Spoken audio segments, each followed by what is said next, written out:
Welcome to this episode of Ace the Greatest Ernie. Welcome to whatever, you know what this is. Let's play the video game. Hope, yeah. Let's continue. We're like part 2 of the trial. And I'm not sure what just happened. I kind of forgot. Although it was just yesterday. Yeah, I think. Wait, no. Okay, let's just see what happens. Order, please. Let us resume proceedings. Witnesses, you will now retake the stand. Oh yeah, right. We like figured out that they lied and shit. And yeah, okay. With the jury, and we turned the situation around by pitting them against each other. The jury, I mean. Okay. I presume you've heard of the defense counsel's summation examination. Oh, yeah, Governor. I did, Gov. I did. Mr. and Mr. Skulkin. Oh, blimey! This is going to be hard work. It is. It will. Indeed. Earlier in this trial, you gave the following testimony about your actions after you entered Winniebanks.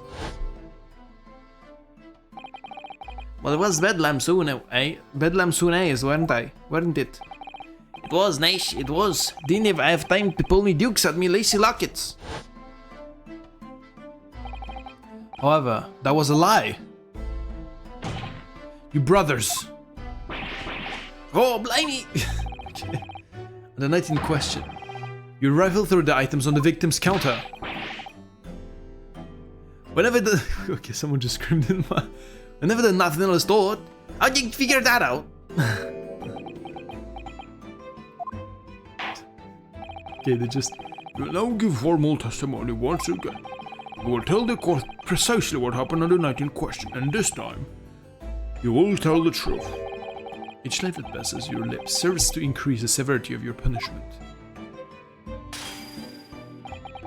And that, gentlemen, may deal a crushing blow to your chances of ever seeing the light of day again. A thought worth pondering, perhaps. Say no more, Gov. We hear you. Well, Blab, we'll squig, we'll peach.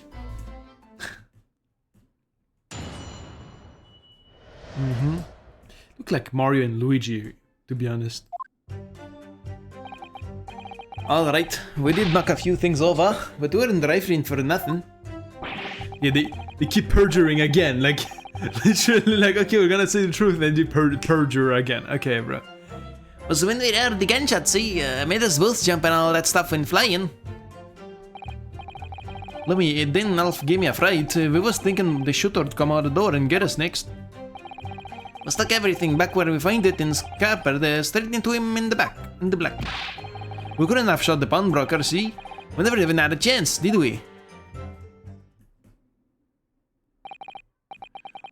So you admit the defense is accusation. You didn't even ransack Mr. Winniebank's countertop on the night in question. You're not the ransack, Governor, no? That's right, Nash, that's right. It's more like we tidied it up, yeah. Despite what I just said, you motherfucker still wanna lie. Okay. Sorry. By their own admission, these brothers entered the pawnbroker under dubious circumstances. However, they panicked and fled on hearing the gunshot, having first made good their mess. The way you say it, why don't they sound like roughs at all? We don't nice, we don't. Can't he make us a little bit more cutthroat? It can just be coincidence that these men showed up at the window and stuff like, what happened? El Leo, well, thank you for following. Hi, welcome to the stream. That was sudden. You got me surprised. Pleasure to see you on the stream. Yeah, we're just surprised. Like I was expecting. Like I'm doing fine, and you?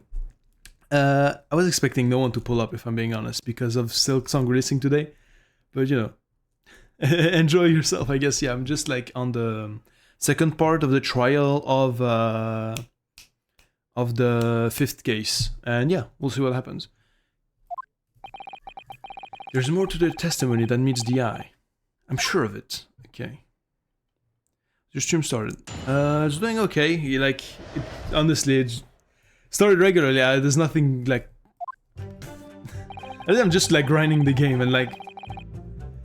I'm not gonna lie to you and tell you, oh yeah, it's been awesome. Like, it's just doing okay. Okay. Alright, you did like a few things nice. I hope it's going on. Thank you. We're rushing for nothing. Okay, let me just press for everything. Are you new onto Twitch? Somewhat, but not really. Like, yeah, yeah. See, kind of new, kind of not. You know, I'm just building brick by brick my shit. You know, and yeah. Hold it! That's the case. That's why you didn't. Then why didn't you testify to that effect in the first place? Well, you know, yeah, we ain't exactly squeaky clean, are we? We ain't nice, we ain't. If we admitted to something like that, people would think we was up to no good. Okay. Well said, Ringo, me old China. China? What? We'd only land ourselves in even more trouble. And in fact now, as a result of lying in your previous testimony, it's exactly what you've done, landed yourselves in even more trouble. Don't mind me asking, what work do you do? I'm an artist, and a graphic designer as well. So, yeah, I don't know, I do like that's the job I do before, like coming home and streaming and stuff. But yeah. Well, that's rotten luck. He says the rotten apple eater. Yeah, I do, but like art, like I mean, let me show you something.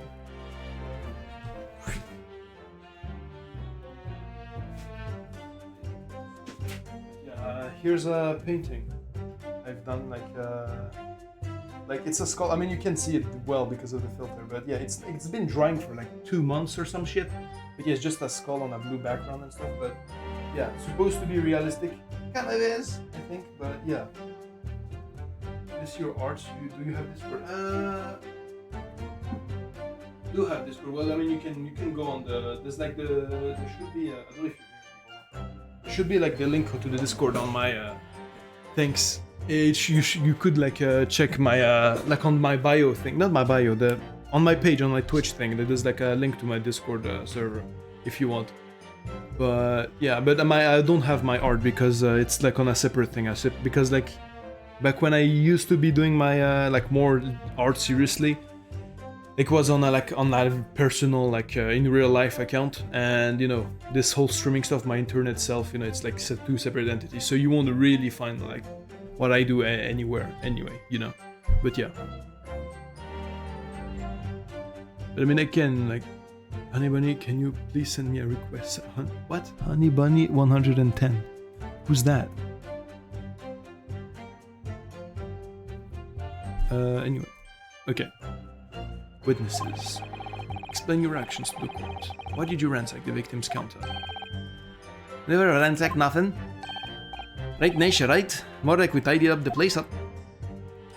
Yeah, he's gonna beat the shit out of her. Sorry. Okay. So, oh, okay. And I'll do that after the stream, if anything. But yeah. It was when you heard the gunshot. See, we made us both jump and all that stuff went flying. Hold it! Okay.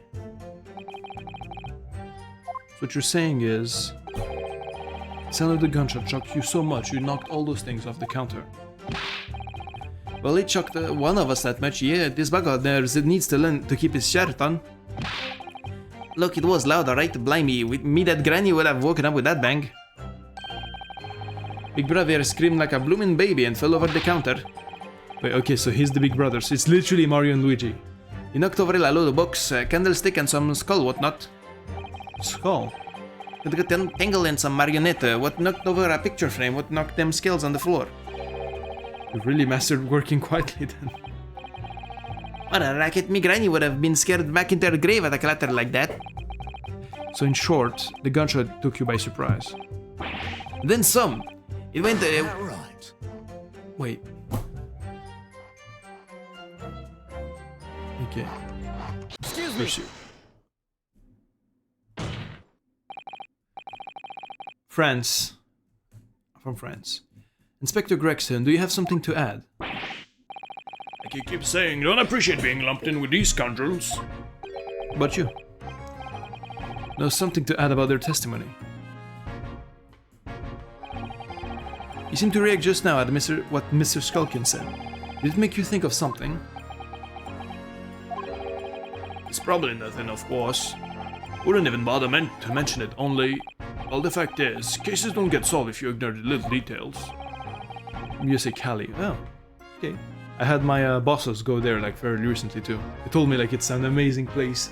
Surprised because from what I hear, like it's like on the internet, it's like full of like crackheads and all that shit. But like they said it was an amazing time and like everything was clean and all that. So it was surprising to hear them say that. But yeah, I mean it's a pretty huge place though. The USA is massive, so could be just you know. But you just server said to me that invalid link. Let me check.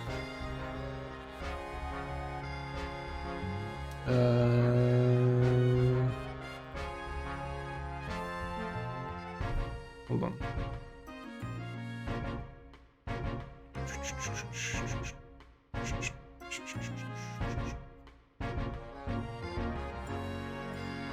Oh, you're right. Okay, yeah, let me check that. That's weird. Shouldn't happen actually.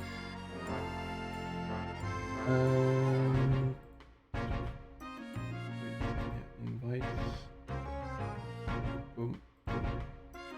And boom, and then let me edit this shit. No, not this. I mean, I'm doing this in the middle of the shit.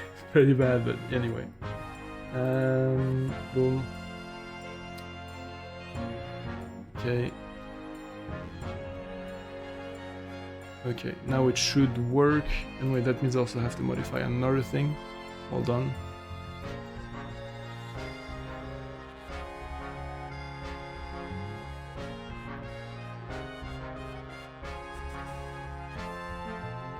Wait, no. Yeah, this. Boom, and boom. Okay. Alright. Yeah, my bad for the stalling. But yeah, when the CMR, I do digital work. Maybe later, but not right now. But yeah. Again, I'm supposed to be streaming, but thank you for telling me about the link though. Didn't know at all. Anyway, wait, let me just... Okay. How about you just tell us what's on your mind? As you know, we brought these fellas into the yard for questioning last night. And the statements they gave then told a slightly different story to what they're saying now. Did it? You claim you heard the victim shout something out before the gunshot. Might have, does a ring bell now you mention it? Granted, it's only a minor detail, but still. I can't help feeling like perhaps you've been a bit sloppy with your testimony here, fellas? If I discover the witness's testimony has been any more sloppy than it has hitherto proven to be, I shall be forced to bring the very harshest punishment to bear recklessly. Easy, easy. We'll get it right this time. Go now, my mom is calling me. Okay. See ya, man. And good luck with whatever you have. Anyway. Yeah. Gotcha. That's it, yep. It's all coming back to me now. Then speak! Supplement your testimony with whatever details have miraculously returned to your questionable minds, sirs. Right here, Giv.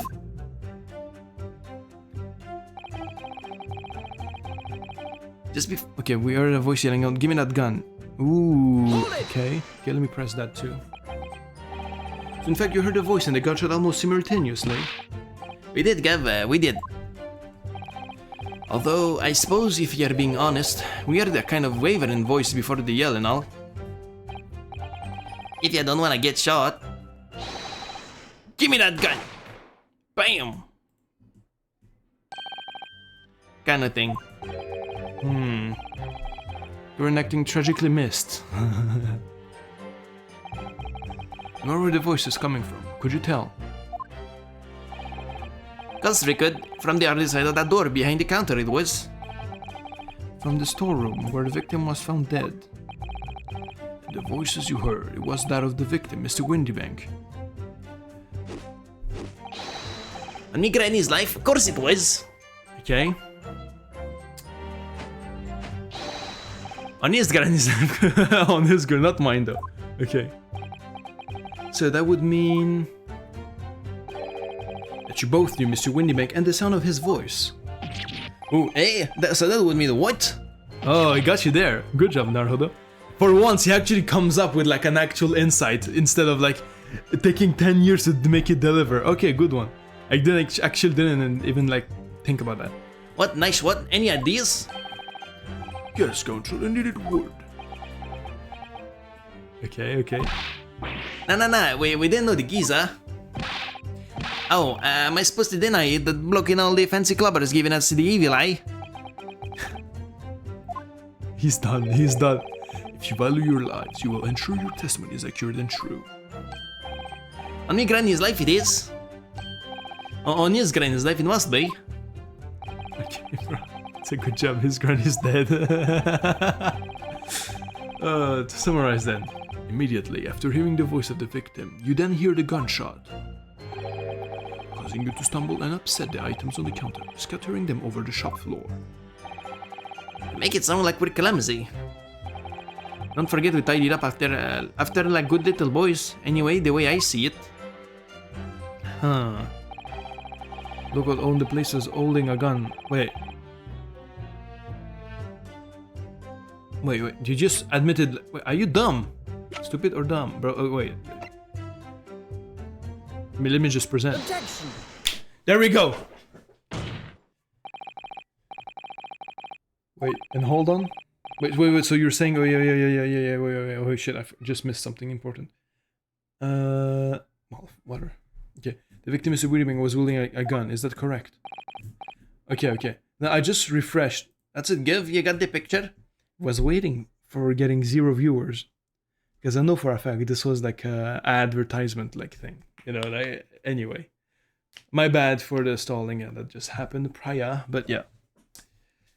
The common thing that happens in the, you know, in a Twitch thing for small streamers and stuff, you know, but yeah. That's it, Gov, you got the picture? Yes, nice, yes, no question. And yet the photographic evidence from the time of the incident clearly shows that Mr. Windybank was not in possession of a firearm of any description. Objection. Surprisingly, does the defense really intend to highlight evidence that compromises the position of the accused even more? Furthermore, the defense has failed to establish that the photographic print presented was taken at a suitable short time prior to the victim's death. The chronology is severely lacking, Counsel. Yeah, that's right. Alright, nice, alright. The old geezer could have been to turn the tables on the girls, eh? Hardly likely. No, I'm afraid this won't stand as conclusive evidence. Okay. Continue the cross-examination, Counsel, and heed my earlier warning, witnesses. They're gonna spill. Skulkin, never skulkin. I don't even know what skulking means. But let me check what that means. Wait, skulking. Skulking. To hide or move around a string not to be seen. Fair enough. Oddly, I mean not oddly, it's an Eastern game, it's very appropriate. Anyway. The one who was holding us who could have just fired instead of yelling at the girl, okay. They press on that then. You're saying that Mr. Windybank had a gun in his hands. Oh yeah? Bet that was the sight, eh? The two waving them guns at each other. Wait, must have been pretty heated. I mean, just before he shouted out, we heard the geezer say, if you don't wanna get shot... Didn't really sound he meant it, mind. Or of an empty thread, you could say. Mr. Windybank was known to keep a revolver on his shop counter at all times. People say that to protect the articles in his keeping, he'd already put a bullet in someone's head if required. That someone being himself, of course. Good grief, extraordinary devotion indeed, if alarmingly misguided. Well, he certainly sounded like he was ready to pull the trigger on the other night. Only the person he was gonna shoot him, beat him to it, cooked his goose proper. But he wished he'd squeeze the trigger instead of wasting time shouting, give me that gun. It was directly after those words that you heard the gunshot. It was more or less at the same time, Gov. Give me that gun! Bam! Okay. Kind of thing. Okay. Yes. Very enacting. Very tragically missed. Okay, again. When we heard the sound of someone hitting the deck. Look at how happy they look. Ah! But everything went quiet. After that, we did a slapdash job tidying the place up. Let me then Alf gave me a fright. We was thinking the shooter come out the door and get us next.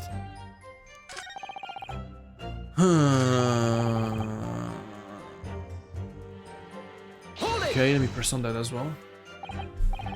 So you didn't try to open the storeroom door then? Not on your life. Went deathly quiet after that, it did. Put the wind up right up me. But anyway, the door was locked, weren't it? No way that was happening. Yes, of course. It was locked from the inside, so we've been led to believe. It was, Gav, it was, from the inside. Right, we had no way of knowing what was going on in there, did we? Unless there was some other way to get a view of the inside of the storeroom. Okay, like through the keyhole or a spy hole, perhaps. Don't ring no bells, don't light no lights. We had to cut and run before we notice anything like that. We're still cutting our teeth in this game, see? But one day...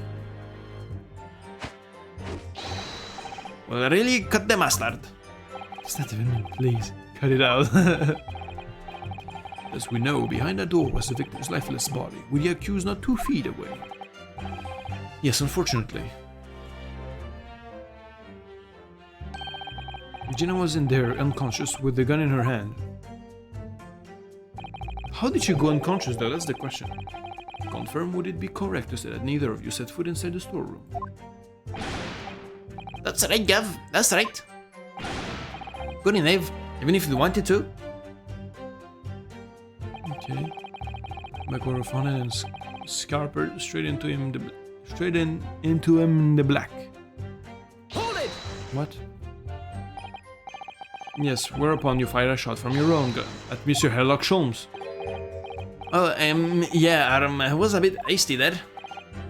It was nice, it was. Truth be told, I was already shaking like a leaf when you lot turned up. If you're shaking like a leaf, don't put a loaded gun in your hand. Good advice, miss, good advice.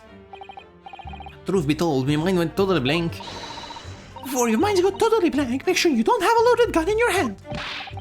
My mental note made, sirs, miss. After that, we legged it down the street, but apparently, we looked dodgy at the coppers or something, so they clapped the derbies on us like winking. If you had been handcuffed, the police found this revolver in your possession, correct? Well, yeah. But listen, that proves it. Then, eh? Okay. We couldn't have shot the pawnbroker, see? We never even had a chance, did we? I'm sure about that. Why would we believe that? Eh? What? Well, because it's true, ain't it? The place was totally empty when we went in. At that time, the victim was already in the storeroom, having been forced to open the door by the accused who had a gun onto his head. In other words, on the night in question, these 2 witnesses never even laid eyes on the proprietor of the pawnbroker, Mr. Windybank. Correct? You've got it, mister. Down to a T. So the Skulkin brothers never actually encountered a Mr. Windybank. Is that really true, I wonder? That's it? That's the full extent of their testimony? What is it, Bruno? You look very fierce. I could pour you some herbal tea if you're tired. Oh, thank you, but I'm fine. Being such a logical thinker, you'll probably laugh. But I feel as though these brothers are still hiding something. Something important. It is nothing more than a feeling, though. I've no proof to support it. Well, feelings can be very logical at times. Sorry? People's expressions, the movement of their eyes, the words they choose. You can take all that in and your brain will quietly analyze it and come up with a feeling like you described. You conclude that there is something suspicious about this testimony without knowing why. That's all.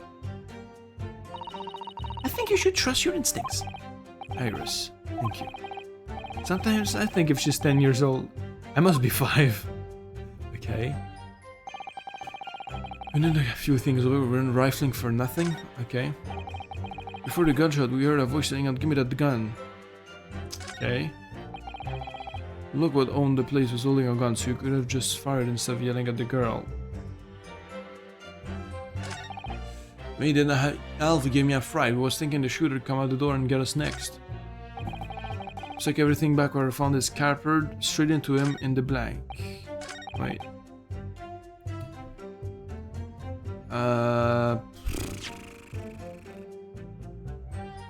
Wait, that conflicts with what you just said, though. Doesn't it? Like he said,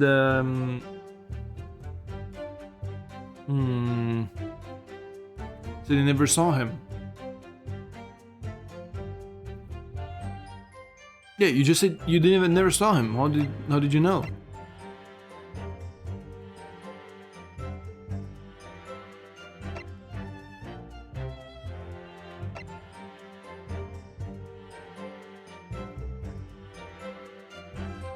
How did they know?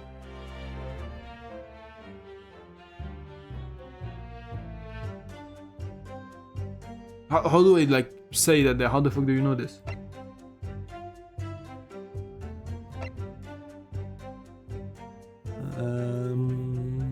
Yeah, how do we figure that out?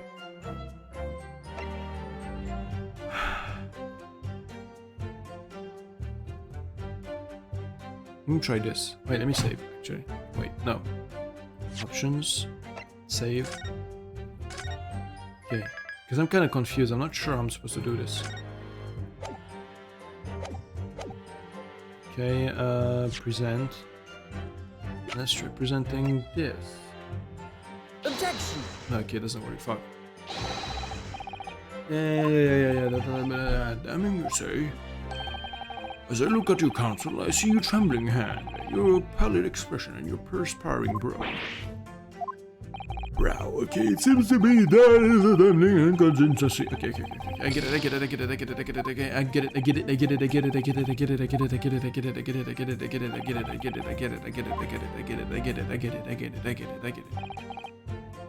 He's holding a gun, so you could have just fired instead of yelling at the girl. Everything. Couldn't have shot the pawnbroker, see? We never had another chance, did we?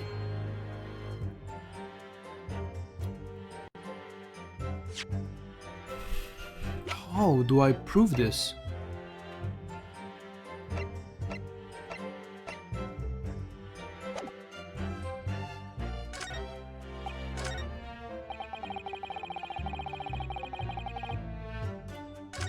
How do I prove this? Holding my gun. Yeah, because they just like lied here, bro.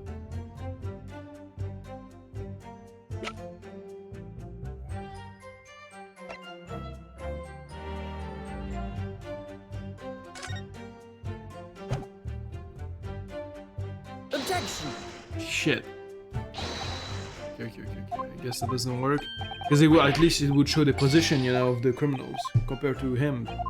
You know, how do they know?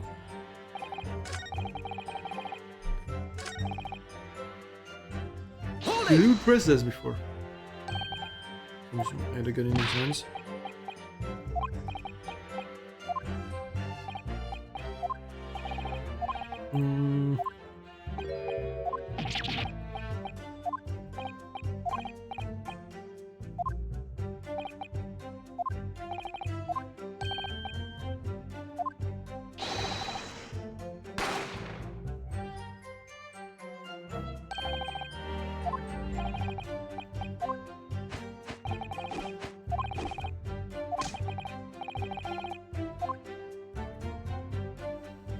So confused.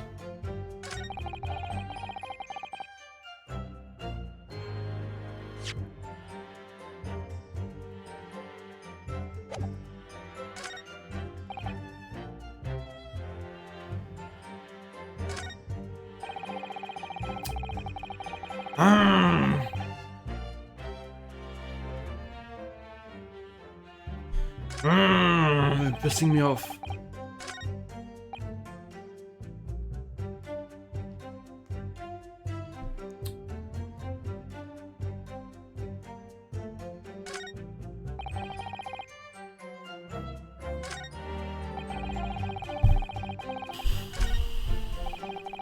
Let me press this again. Hold it!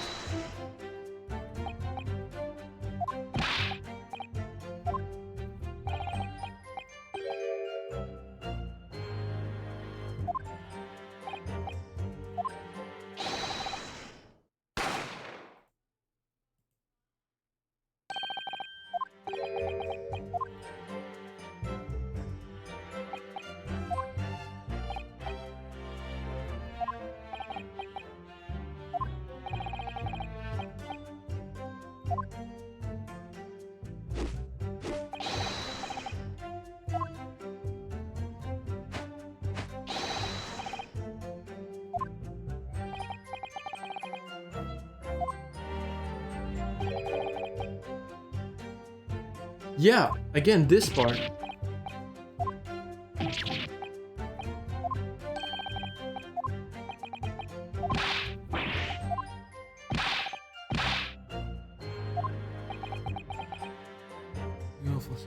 The evil eye. Okay. What are your lives? Yeah.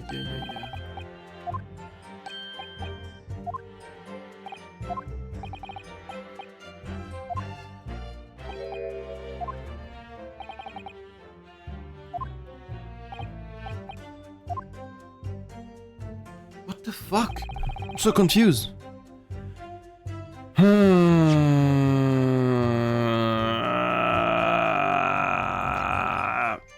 Let me check this. Is this the representation? Let me look at the autopsy report. Papua New Guinea occupied Broker Street reporting party. Single bladed wound, no other visible signs of trauma. Autopsy findings ended from posterior anterior bladed to the wound.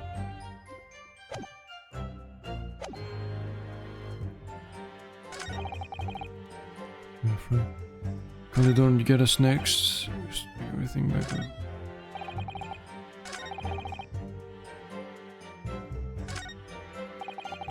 Yeah, wait. If he was holding a gun, why does he not have the gun in his hand? You know? Yeah, no, and he was facing back. What do you mean? Objection! Yes! Oh my god. Okay, so you're saying that on the night in question, the victim, Mr. Windybank, was wielding a gun, is that correct? That's it, Gav. You've got the picture. He has, nice, she has, no question. And yet photographic evidence obtained immediately after the incident clearly shows that Mr. Windybank was not holding a firearm of any description. Hey, you what? Gordon Bennett, that ain't right. There can be no question that the victim's revolver was used in the incident. I would remind the court that Mr. Windybank's gun was found at the scene. Not only was it identified as the murder weapon, but it was found in the accused's hands.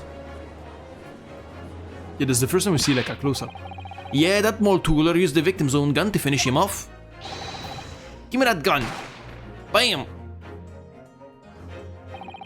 Kinda thing. Hold it! Except you're facing here, facing face to face. Stay exactly where you are, right here. Hey? The crime had taken place as you've colorfully described in your testimony, would give rise to an undeniable and significant consistency in the final moments you just acted out. Goodness, are you sure, counsel?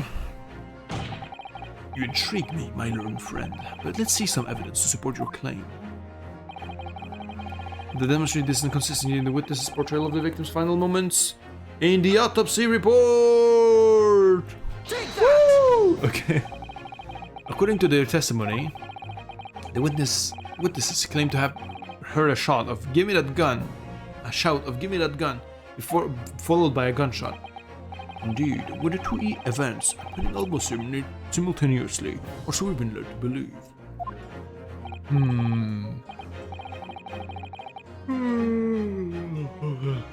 Sorry.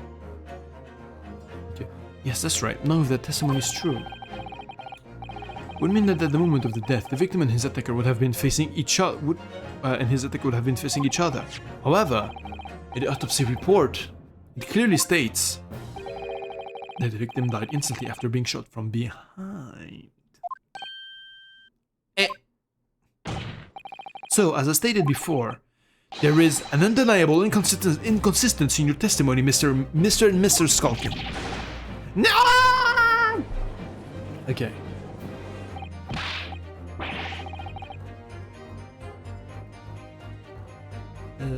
Hold on, let me check something. The mouth. Okay, let me check something. Hold on.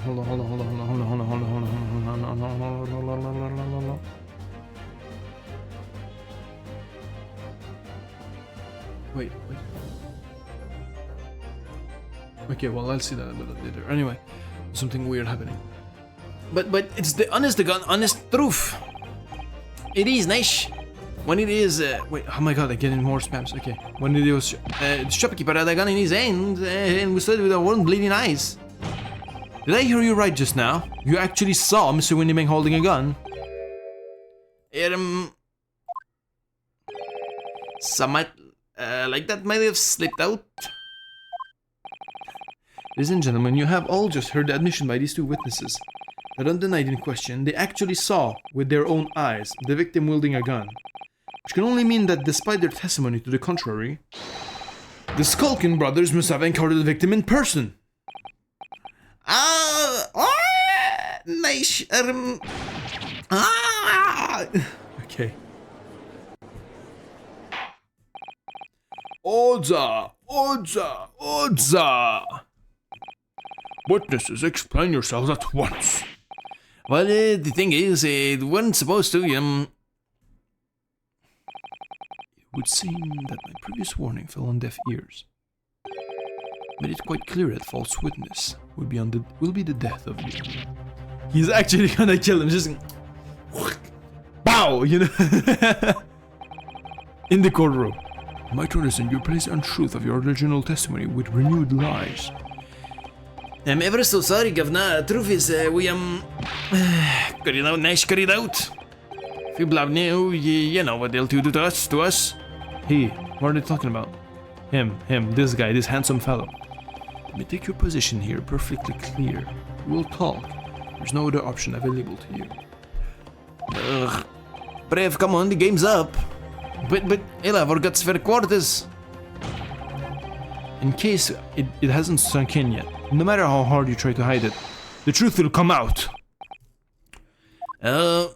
On the night in question, it is now apparent that you brothers met face to face with the victim. I managed to testify again to explain the precise circumstances under which this meeting took place. Well, do we have to? On pain of death, I suggest you make yourself fully aware that this is your very last chance to tell the truth. Triple perjury. Come on, man. Encounter with the victim. Alright, we just got inside the gaff and heaved a sigh of relief when the geezer showed his mug. Kimrad gun bellowed, and then he flew at us like he was possessed. He thought we had it. For an old geezer, the bloke was strong as an ox. He chucked me over the counter. I pulled the gun on him, and then he legged it through the door into the back room.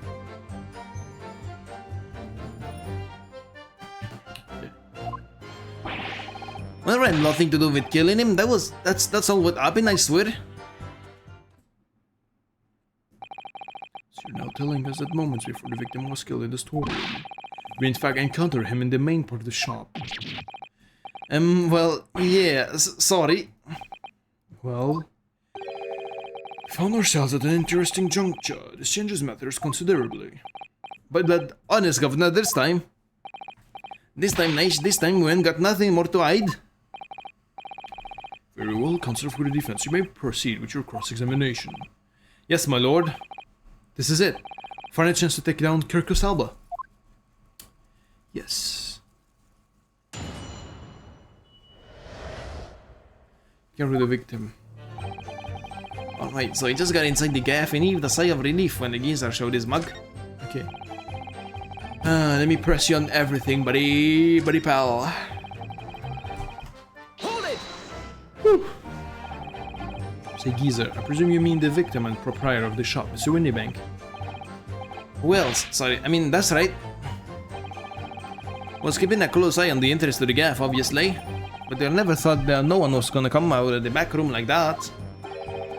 Back room being the pawnbroker's storeroom. Yeah, that must have been where he popped up from. Only place he could have been. It seemed the victim was already in the storeroom when these brothers entered the premises. Which means Ginny must have been in there at that point as well. Doesn't make sense, does it? Jenna had threatened Mr. Windybank in the storeroom with her at gunpoint. Oh.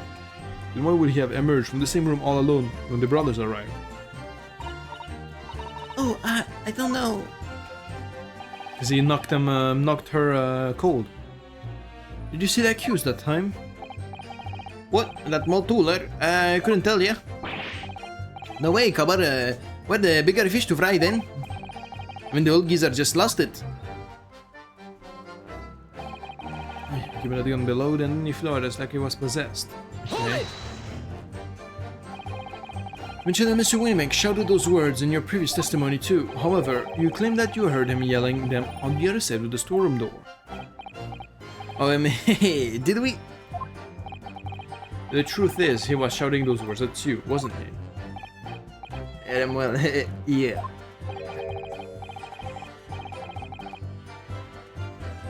Ah, my head is spinning. I don't know what's happening. Was the victim Mr. Winnibank wielding a gun at the time?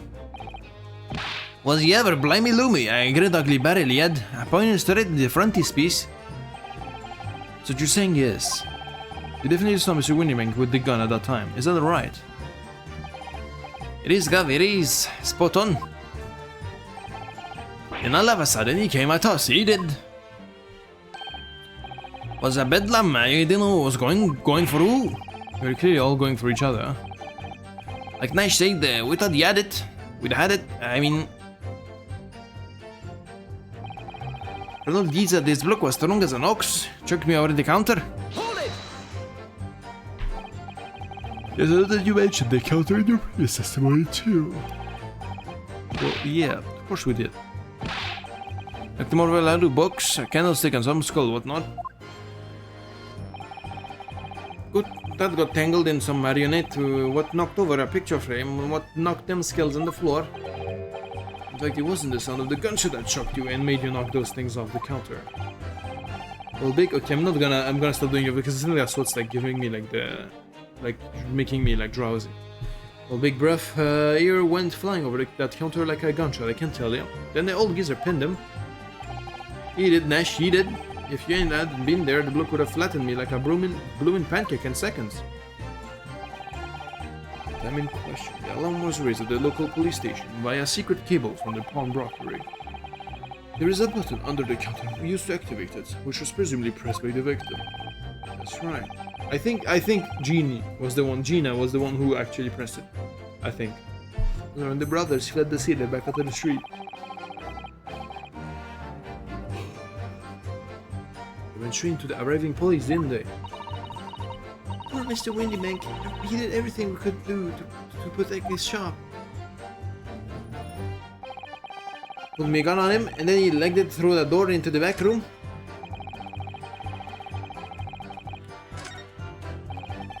Okay. Hold it! Well, you're intending to shoot Mr. Winnibank. No, never. I was just, you know. Look at that for me, brave, weren't I? I was being flattened. He was being flattened, don't forget. And whose shop was being burgled, yes. Dead. He went into the storeroom when you pointed your gun at him, is that it? Yeah, that's it. He shoved me away, then ran off through the door and shut himself in. Something like that, like, last remark, yeah. It doesn't quite ring true. I wonder why Mr. Winnibank ran away into the storeroom. What? Well, according to what everyone's saying, Gina wasn't there waiting for him with a gun. Ah, yes, that's right. Gina allegedly used Mr. Winnibank's gun to threaten him and force him to open the storeroom door. Which is, how did the gun end up in Mr. Winnibank's hands again? I have no idea, but that is strange, isn't it? This little inconsistency could be significant. I should make a mental note of it. Look, the point is, and me bro here. That's right, Nash. That's right. Me bro here. Oh.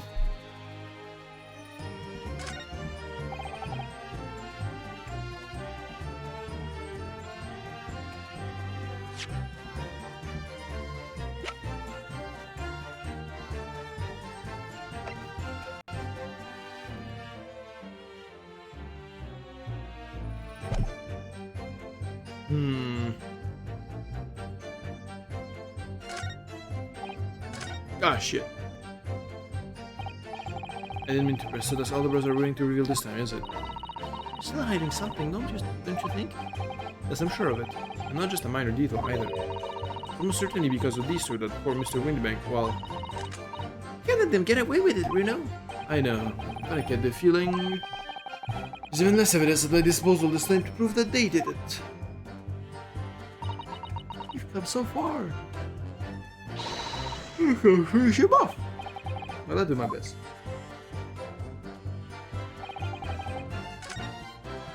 Let me get to the end statement. Hold it! You had nothing to do with it. Nothing at all. Nothing, Gov. The old geezer went and shut himself in the back room, didn't he? Locked it was from the inside. We know it was because we tried to open it. But it's a decent door, that one, good and strong, wouldn't budge an inch. In the end, the situation remains unchanged. In the storeroom with the pawnbroker, there was only one other person. The sole person who could possibly have shut the back door. Ah! And it would indeed appear so. What's say you to that, Counsel? I don't know. Anyone else apart from Gino could possibly have shot Mr. Windybank?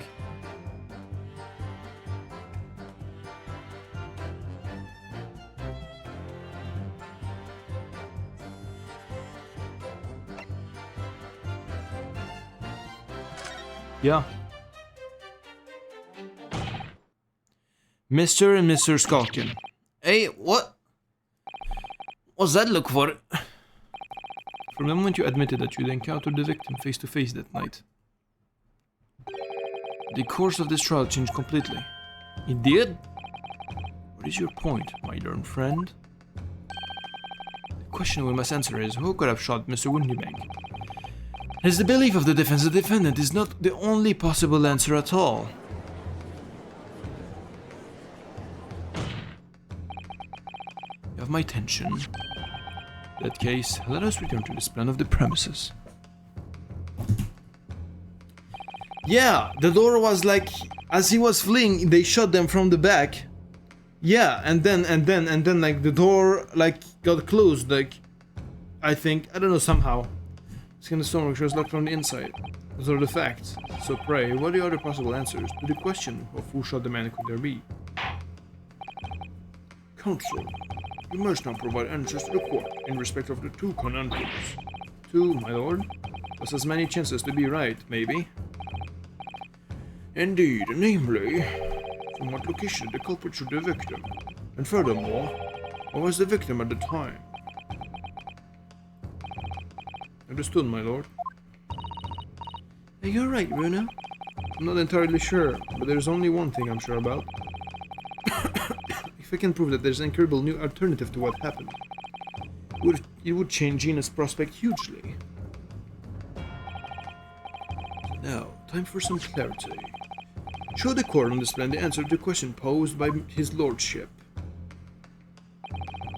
Maybe someone else could have killed the victim. Indicate from where that person could have fired the gun.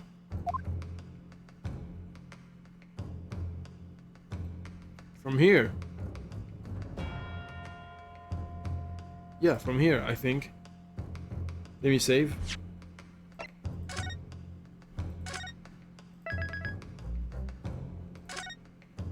Because he could have shot them. Okay.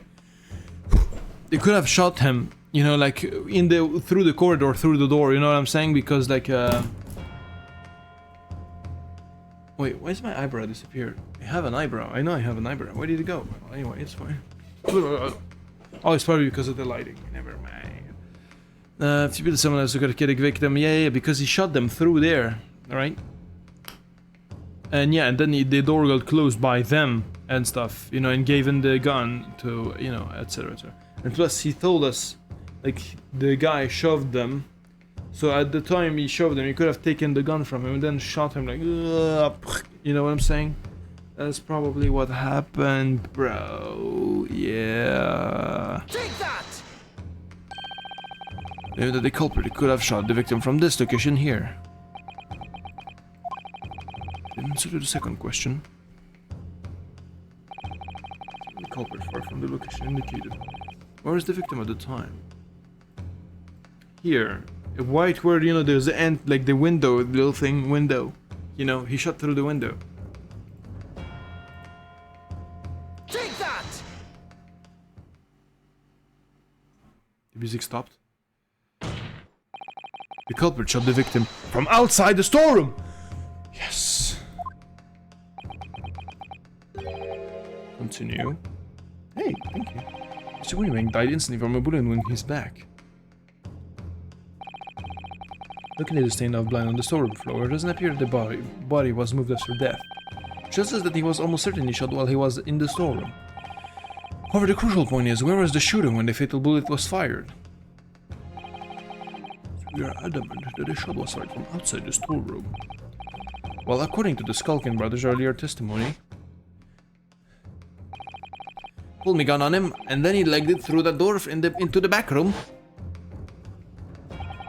if Mr. Windyman ran away through the door, we have to assume that the door was open at the time. Oh! It was precisely at that moment when the victim was fleeing for his life that these brothers had the perfect opportunity to shoot the man in the back once he was inside the storeroom. Yeah! Come to think of it, do you remember what the prosecutor said at the start of the trial? Moving on to the findings of Scotland Yard's coroner, his report stated that bullet entered the body on a rising diagonal trajectory. It means that the victim was likely shot by someone significantly shorter in height than himself. Poor man, shot while he was running as fast as he could to safety. Ah, of course! He would have been leaning forward as he was running away. So even if the bullet was fired horizontally, he would have still entered the body on an upward trajectory. The culprit isn't necessarily someone shorter than Mr. Windybank. Sure, my learned friend can have forgotten. The storeroom door was found closed and locked from the inside. He claimed the victim was shot as he fled into the room. He also claimed his corpse was dexterous enough to turn the key in the lock. Ah, but... Or someone else locked the door. Yes, there's someone else who could have locked the storeroom door. Is that so? Very well then. Okay, yeah, because when he was shot, like as if, like fight or flight reaction, she went like and like closed the door as fast as she could and locked it so that she could like not get like hurt and stuff. You know what I'm saying? Very well done, counsel. Present your hypothesis to the court. In the scenario just described, Evan's assertion is that the victim was shot from outside the storeroom. In which case, who shot and locked the storeroom door from the inside? Gina Lestrade. Take that! Obviously, the person who locked the door was the only other person inside the storeroom at the time. The definite Miss Gina Lestrade. That's absurd! Suggesting that the accused deliberately engineered the sealed room? For what possible reason? To save her life. Such actions would only serve to tighten the noose around her neck. I'm glad to agree, say. Well, counsel. No, it was to protect herself. Come on, man. Ah, yes, that's a tricky one, that, isn't it? Have-blade notions have no place in my courtroom, counsel. Remember that, please. But of course Ginny would have locked the door. It almost goes without saying, doesn't it? It does? Yeah, are you dumb, Naruhodo? Well, if I was Ginny in that situation, I know I would have locked the door as quickly as I could. I mean, those two burglars just had fired a gun in her direction, hadn't they? Oh yes, obviously. Where the two brothers arrived, Mr. Strait and Mr. Windybank were in the storeroom together. Now, I don't know what went on between them at that time, but at some... Oh. What the fuck's going on? My head is like... I think I'm gonna pass out or something. Okay. No, we're not gonna pass out. We're gonna... yeah. Now, I don't know what went on between that and that time, but at some point, Mr. Windybank must have heard the intruders breaking into his shop. I have the storeroom. Intruders, eh? That sounds brave. If your theory is correct, that would leave the accused alone in the storeroom. Yes, it would. Then probably only moments later the victim fled back through the storeroom door hoping to escape danger. Bang! Hit in the back by the bullet, Mr. Windybank fell to the floor where he was just inside the storeroom. And what we have to ask ourselves now is what would a defendant have done in that moment? I see where you're going with this. Outside the storeroom was a terrifying killer who had just murdered Mr. Windybank. As soon as that thought struck Mr. Strayed, she slammed the door shut and locked it. In order to save her own life. Hold it! But we ain't the ones who done it. We ain't Gov, we ain't. You've gotta believe us. I mean, come on, we've never shoot no one. That's blatantly untrue. I know for a fact that you would. Because before my own eyes, you shot Mr. Herlock Sholmes. Shut the fuck up, buddy. There's only one logical conclusion here. Mr. and Mr. Skulk and your brothers had every opportunity to have been the true perpetrators of Mr. Windybank's murder.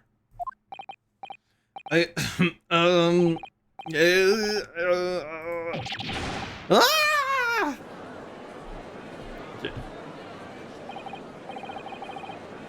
Where does this leave us? I mean to say it wasn't Pickpocket who shot the one looking for. Should have known it was those three brothers. Look how shitty as a dense forest. That was amazing, Bruno. Oh, wait. Okay. All the members of the jury seem to be firmly on your side now. I know, first time ever, and probably the last. Probably the last, okay. Well, I think you've done it. Sure, they'll have to give a verdict or not. Okay, he's getting Sasuke mode. An admirable effort, my learned friend. What's this now? He's laughing. You find the situation amusing, Lord Van Zieks. I myself find the differences argument most persuasive. Dare say, such chicanery is the bread and butter of the street performers in your provincial eastern nation. But such blatantly malicious conjuring tricks amount to nothing more than excusable pettifoggery here.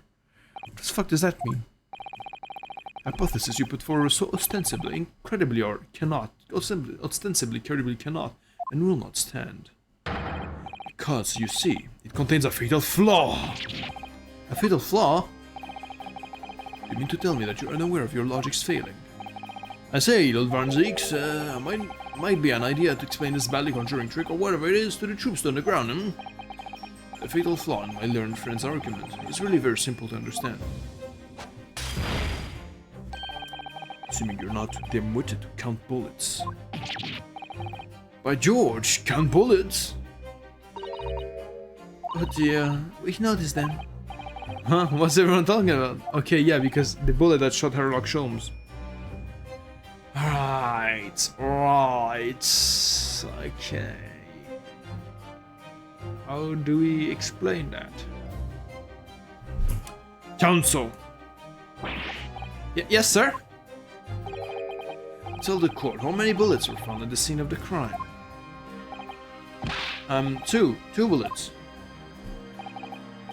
Correct, the first that which hit the victim in the back, ending his life.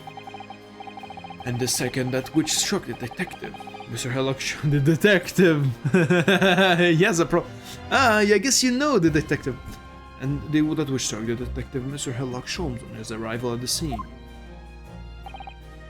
Indeed, the friends presented a picture showing the damage caused by the second bullet earlier in the proceedings. The bullet which injured Mr. Sholmes appears to have passed through his body to strike the calendar. Maybe that wasn't Herlock Sholmes' blood at all. Your lordship's understanding is correct. Furthermore, whether there are two firearms involved in the incident, the revolver belonging to the victim, Mr. Windybank, the Skulking Brothers' revolver. The evidence shows that a single bullet was fired from each gun. Yes, indeed it does. A single bullet from each. Now then, my learned friend. You yourself told the court only moments ago. These two brothers shot Mr. Herlock Sholmes right before your eyes. Yes, I did. Oh my goodness, I think you'll find. And if the single bullet that was fired from the brothers' gun hit Mr. Sholmes, it means. Windybank not shot by some gun. Stop. Only one bullet. Stop. Exactly. Yes, the Stimpany Street performer presented an ostensibly credible argument. However, it was never anything more than a diversionary trick, with no hope of standing up to scrutiny. Ugh.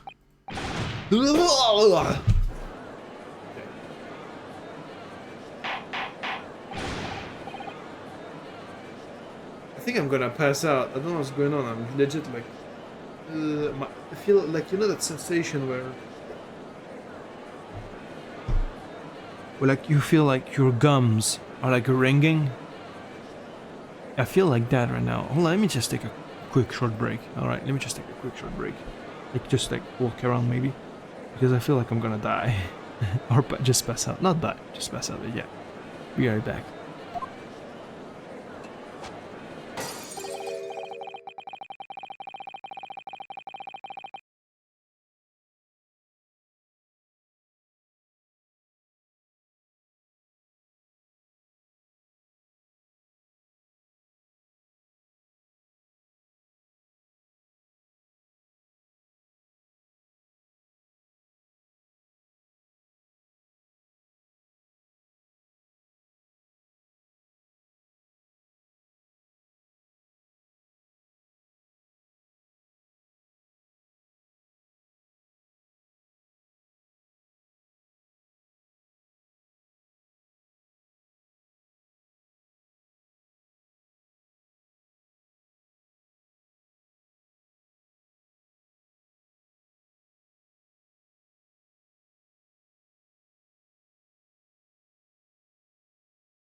Okay, my bad. This was a bit long, a long break, but... Whew, okay. You know. I think maybe my blood sugar somehow was like dropping. So that's why I was getting dizzy. Or maybe I was just like dehydrated. I don't know. But I got some breath mints I bought like yesterday. Yeah, just in case. But yeah. Pray forgive this courtesy of flinging the dregs of this hallowed nectar to the public gallery. Lone Van Zeeks. This court needs to open its eyes. The accused, Miss Gina Lestrade, is no ordinary little girl. In its very young years, she can regrettably no longer be described as a juvenile. No, the person in the dock is far from a law-abiding citizen. She has a past riddled with criminal conduct. The truth is, the accused broke into the pawnbrokery on the night in question with loathsome intent. as we can see beyond doubt in this print, which depicts her threatening the victim with the murder weapon. I have here, obviously.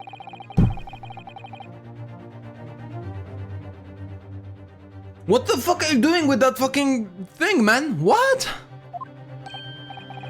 The disc!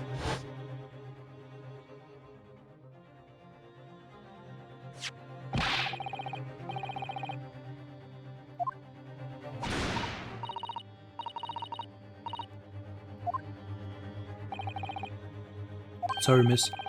Anything being into McGilded has to be taken in as... Starting to bridge. We created a bridge. We created a bridge now with the older kid, the first case now. This is gonna be the bridge to it.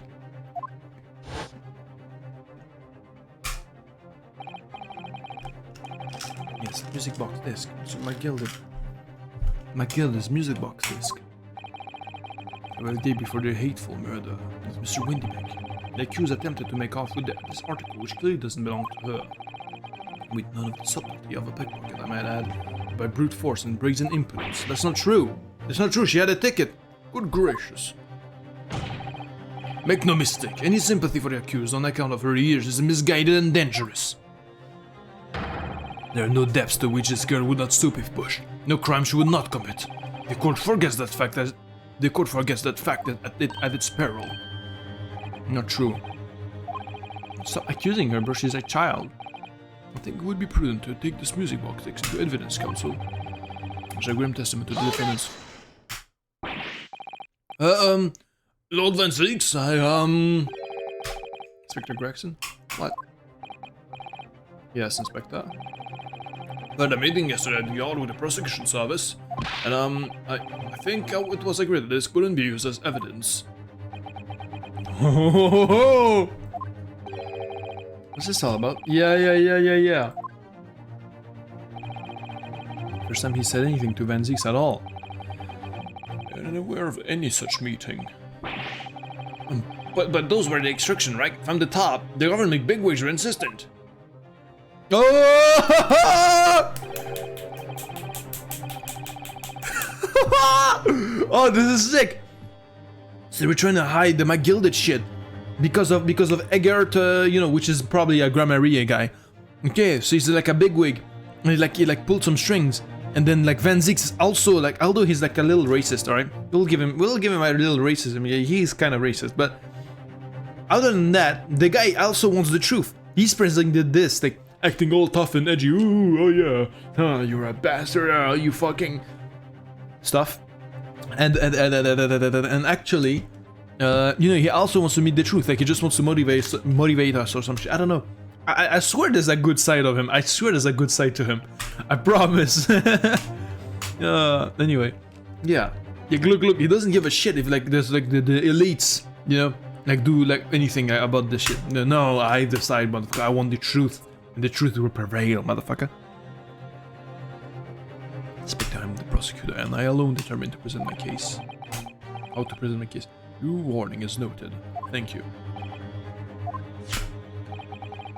Prosecution wishes to proceed with submitting this disc as evidence, my lord.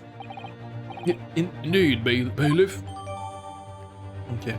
Hey, this breath mints like, it's like, there's like calories in there as well. Kinda making me like alive again. I don't know if you saw. I'm feeling like, yeah. Need to buy more actually.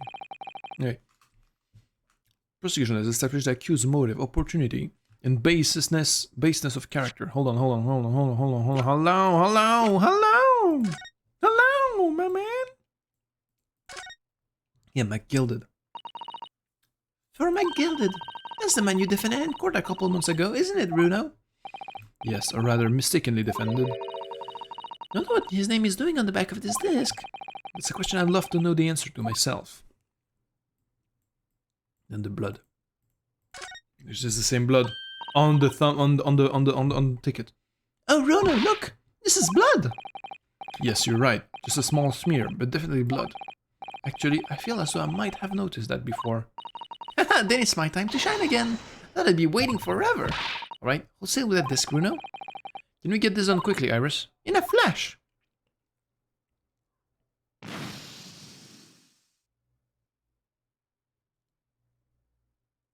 Green! Green is the... That doesn't make any sense. Oh no, wait. Wait. No, it does make sense. What? Because that's Sherlock Holmes. If it is Sherlock Holmes at all. Color. What is it? It's just green. It's not the first time we've seen that color, is it? Yeah.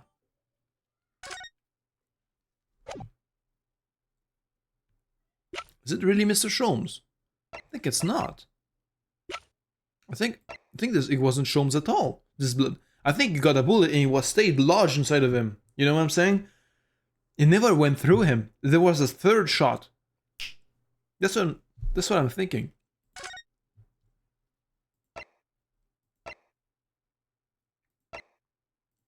Yeah, maybe it was Eggert. Maybe. Who got like when they grabbed the disc and it like whoosh. You know, I think maybe that was like Eggert. I think Eggert was here some way or the other. Ha ha. Ha ha ha. Ha ha ha. Okay. Interesting. Prosecution has established the accused motive, opportunity, on baseness of character. No. There's nothing more to add.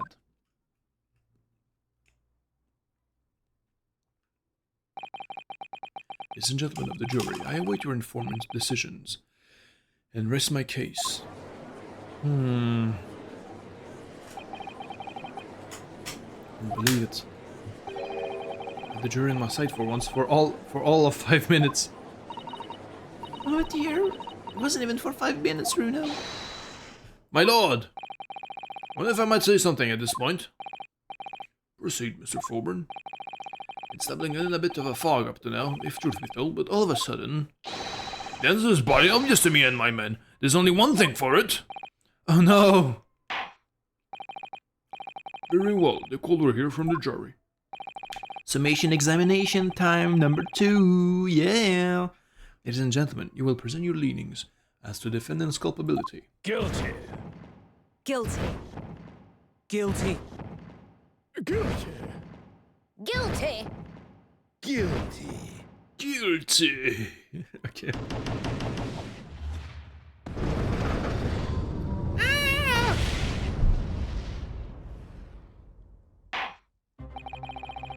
There are consensus among the jury, it seems.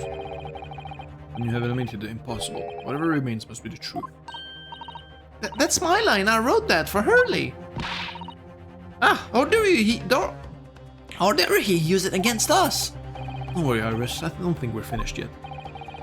Still more to discuss than we realize. Best be, because there's one thing I'm absolutely certain of.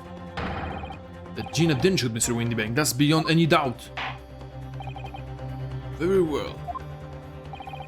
We'll proceed with the second summation examination of the day. Mr. Foreman, are you and the other jurors ready? Get the squadron is primed and ready for action, sir. Very good.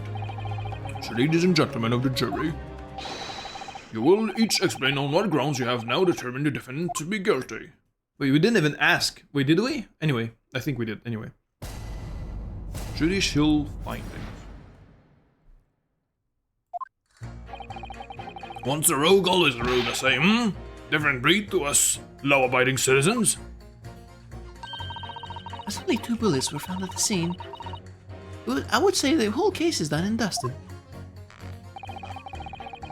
You don't need a seroscope to see the truth here. Every which way you look at it, it was that pickpocket. I never imagined that simple operation would cause me such grief. He operated Herlock, and he forgot the bullet or something. And he took the bullet out but forgot the scalpel inside or some shit. The accused attempted a theft on the previous day. I can see I'm in for a busy day ahead. I am ballistics expert. I've seen many shootings. There's nothing I do not know about guns. Thank you for that insight. Seems there is little remaining room for doubt. Have to admit, I was rather bowled over by the argument put forward by the chap in the black. And then that fell apart like a house of cards. I saw that I'd jolly well be hoodwinked. Well, no more. Ugh, the whole courtroom is turning against me. It's not fair! Iris, the prosecutor is being mean. Just because Jeannie's done some things she shouldn't have done in the past, that doesn't make her a murderer. Shut up, Delta, and you will go back to school. Allow me to savor this fruity vintage, while I savor the spectacle of your fruitless debate on the matter. Here's the truth coming out, eventually. That's enough preamble. Counsel, proceed with the summation examination.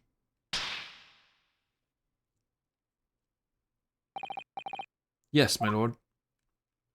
I'm guessing we're gonna do a third summation examination. After that, we're not done at all. This shit is gonna get huge. Huge. It's gonna be like a whole conspiracy thing, like we're gonna destroy the world government and, you know. Okay. Hold it! Just because Mrs. Shred has a history of pickpocketing, she must be guilty of murder. Is that what you're saying? Well, are all members of the British Army so quick to judge? I beg your pardon? Are you mocking Her Majesty Armed Forces, the greatest military organization in the world? No, simply illustrating my point. Making assumptions about people because they're a soldier or a pickpocket is wrong and dangerous. Well, yes, might have a point there, I suppose. Let's not forget the girl had already shown she had it in her from before. She's clearly a criminal soul, through and through. Can't deny it. When you say that she'd shown she had it in her, referring to this? Exactly. Tried to solve that only a day earlier, Or am I mistaken? Not exactly. Given that I was actually there at the time, it's hard to refute that. I've never actually seen the real thing. I can't wait to have a closer look at it. Oh yes, of course. We already did, though. He used a caramel bars to make a copy of the disc, didn't he? Yeah. Every type of music box could find across Europe. I wonder what song it plays. We still don't know what the tune it plays though, do we? I'd love to see how the original compares to Hurley's copy. I gilded this disc, yeah. Could it be a clue somehow? Perhaps you should examine it. Yeah, I did, brother. It's fine. There's only 2 bullets were found at the scene. I would say the whole case is done and dusted.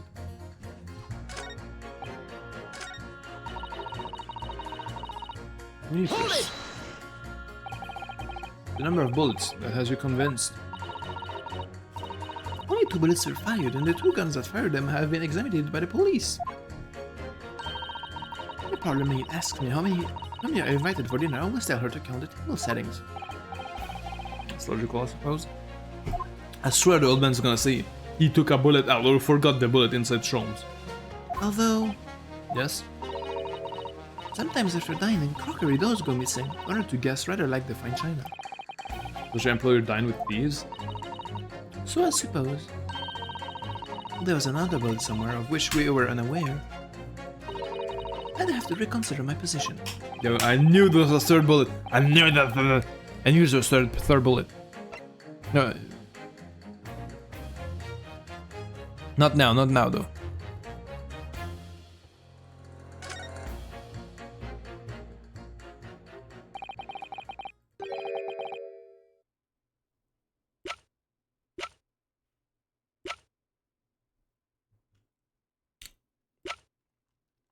Shit. I'm out of ideas. Take that! I don't suppose this would pass as a third bullet. Passes for a bullet as much as you pass for a lawyer. Okay, good one. Coming from you, I'm going to take that as a meaning. Not much. No way does it resemble a bullet. If that helps your understanding of my last remark. Ugh. At the very least, I would expect evidence to present to be of correct form. It's been a long day. Without you... Let's actually find this third bullet before we attempt that again. Yeah, I wanted to do that, but you just let me know, like, room. I mean, I guess I could say it's impossible. That would like focus in the ass though. The stairs could see the truth there. Everywhere you look at it, it was a pickpocket. Hold it! See if I've understood correctly. You need two pictures. A left eye one, and a slightly different white one. Exactly. Then you can see the scene in 3 dimensions. Like this. If you have 2 bullets, I don't suppose you can see anything useful with them. I think you'll find that no matter how much you squint, the truth of the situation always looks the same here. The only person who could have shot the victim was that girl in the dock. How can you be so sure of that? Think about it. The Skulkin brothers shot the great detective, didn't they? There's 2 brothers. Of course they have 2 guns, you know what I'm saying? And the gun the Skulkins had, like, was hidden. Like, they just didn't give it. Like, or like threw away, you know? Anyhow, this has been mentioned once or twice. Well then, Shreddy's coming into focus now, isn't it? It's a waste of time. Not going to change this man's mind anytime soon. Yeah, tell me your story. Ah, shit. Hold it! Would you please stop muttering about things that have nothing to do with this trial, sir? Definite's life is on the line here. Oh, well, the thing is, couldn't really say that it has nothing to do with the trial, to be honest.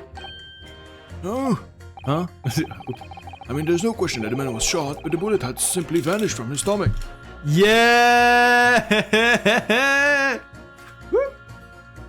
Wait.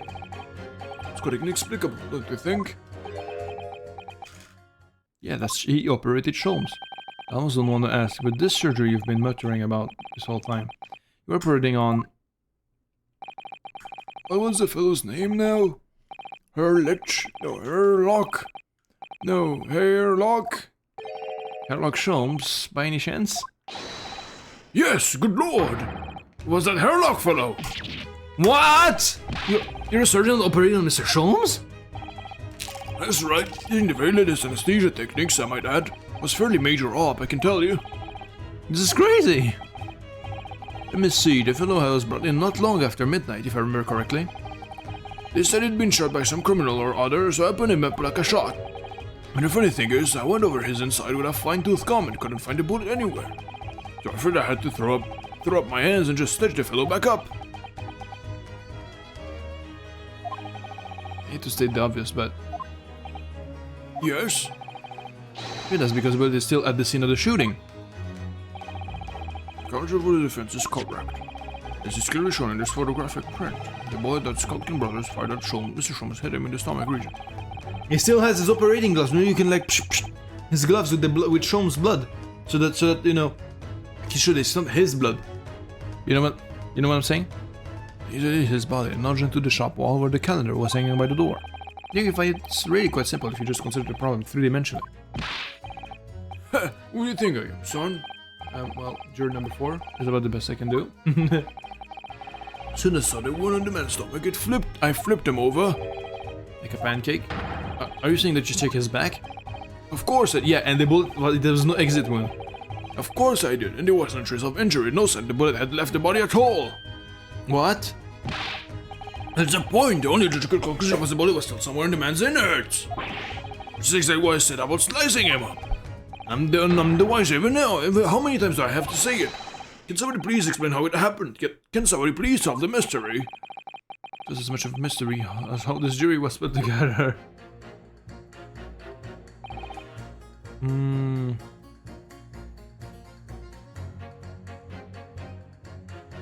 Hold it! Oh, an expert. Expert. We got an expert. We got a terrorist guy. Surgeon the surgery. I've experienced some coincidence recently, but this is ridiculous. As surprised as anyone. But there's no question Mr. Sholmes was shot. Well, that's what the police told me when they brought him in. How bad were his injuries, Doctor? Wasn't a bad way. He'd lost a huge amount of blood, you know. I suspect he was shot at quite close range, too. His skin was badly burnt around the point of entry. Burnt? As I said, I flipped the fellow over and examined his back, but there was no sign of an exit wound, which is why I thought I'd better locate the lung and pop it out. I hate to say you found no bullets inside the patient. It was burnt. Maybe it was more like a... It wasn't really a bullet that got shot, like it was more like a... built as like old guns, but that like fired like fire, like kind of like shrapnel type of things, not actual bullets, not actual balls. You know, maybe it was that. Maybe. No. You found no bullets inside the patient. Well, I wouldn't have done, would I? Because it's in the wall of the pawnbrokers. And how did it get there? I need someone to solve this mystery before it drives me to insanity. If only there were some expert in ballistics who could help, even if you look extremely... Gee, spell it out for me, you don't want you?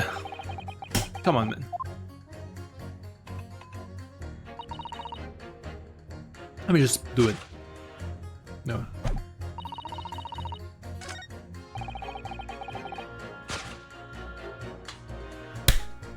I love this guy. I love the terrorist guy. Objection. Those two statements clearly contradict the idea that all I do is spit gibberish against each other. Ooh, a ballistic expert.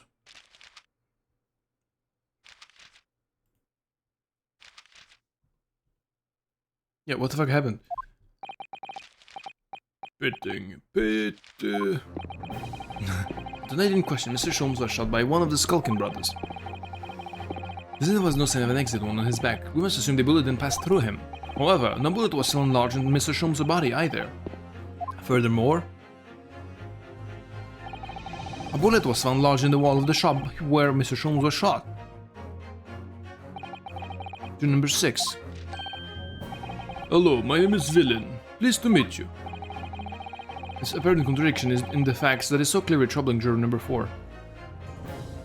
I'm thinking Lestrade found Eggert like coming in and then shot him, boom, and then like, you know, he was like badly injured, and then he like left, like she stayed like inside the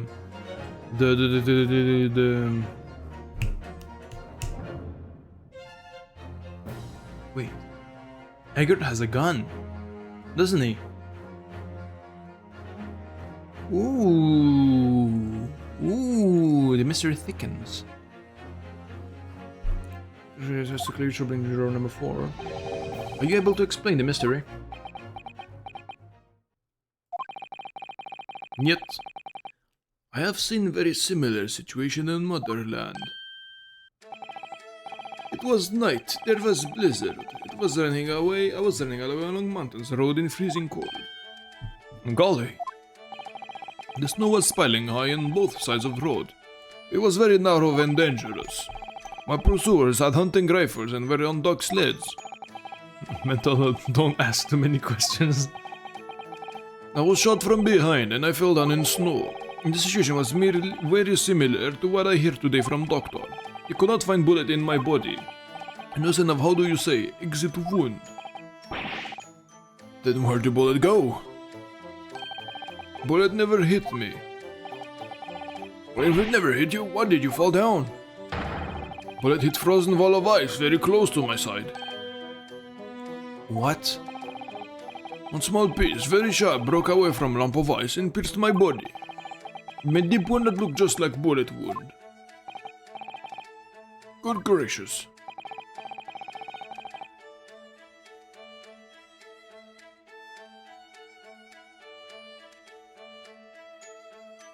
Is there any ice there?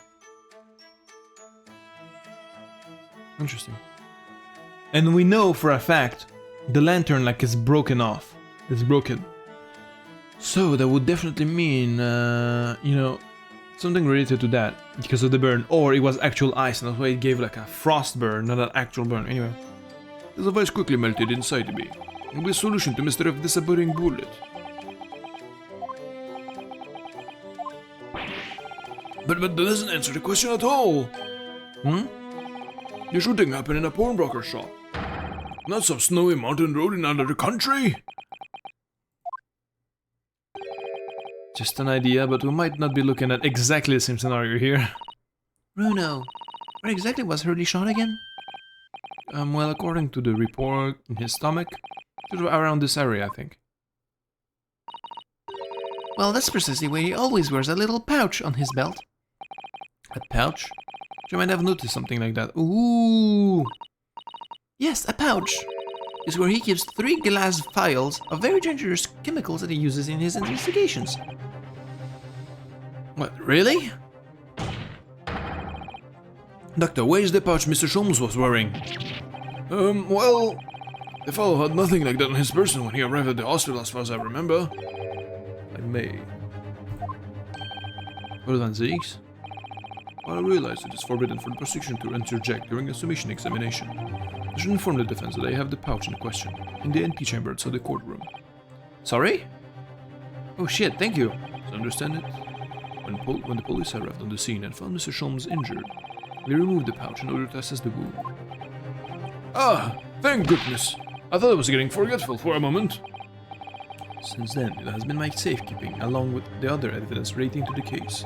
I can personally vouch for the fact that it has not been touched since the incident occurred. Really? Very well. I'll extremely inconventional during a submission examination. Must demand the prosecutor presents the item in question with all speed. Bring forth Mr. Herlock Sholmes' pouch. Please. I see. This is the pouch worn by Mr. Sholmes on the night of in question, is it? Wait, well, there's one missing. What do you mean it's like, okay.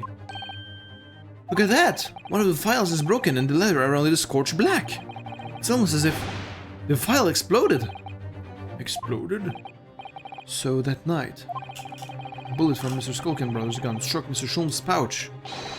It was the glass vial exploding that caused the fellow's injury? This bullet did not penetrate victim. It was deflected into wall of shop. And whose blood is it? Delightful complex aroma. The clear one mystery has been solved at least. It has no bearing on the truth in this case. The bungling and burgling barders shot the detective, And Yaku shot the pawnbroker. the pertinent facts of the case remain unaltered. Ugh. But at least the mystery is solved. I can sleep tonight. Thank you, young man. Oh, thank you very much. Glad I could help. Due to its bearing on the conundrum just solved, the court will sequester the scruffy pouch as evidence. 100 pounds isn't scruffy.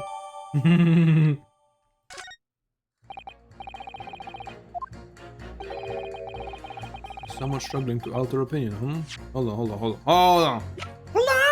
Hello!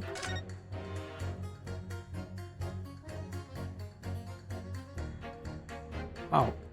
Wait, the bullet is here! The bullet is here! The bullet is here! The bullet is here! It was bulletproof! Wait, does it look here at the bag? It doesn't really look well, but clearly something ripped through the leather with great force. It must have pierced it somehow to have left this hole behind. Yes, it looks that way. Sholmes and his pouch both took a beating, didn't they? Dude, look at this bulge. Please. Please look at this bulge. This file has been smashed to pieces. Presumably, this is where the bullet struck. It's literally here! It's literally here! We see it! It's here! It's here! Come on, man! Stop being blind! Big explosion. Well, Harry specialized chemicals that are missing useful for investigation work. Who does? It's quite tricky to handle. Safely, at least, they're very dangerous. Oh. I'm sure that when this fire broke, the chemicals would have been ignited. Note to self, always walk on the right hand side of Sholmes in the future. The left is the danger zone. Oh, please open it. Please open it. It's scorched badly just here. Oh, the strap is broken, look. This must be where the bullet hit then. Let me see. Thank you! You fucking blind motherfuckers. Look at this! Look at it! What the? Iris, look! Behind where the broken file was. Do you see it? Why did Van Zieks lie, bro? Ah, that's a Skulkin Brothers bullet! With a stroke of luck, it hit this pouch. This is an amazing discovery. What this means is, there were 3 bullets fired that night. And exactly what the juror was talking about. The 3rd bullet. Let me press the juror again, I think.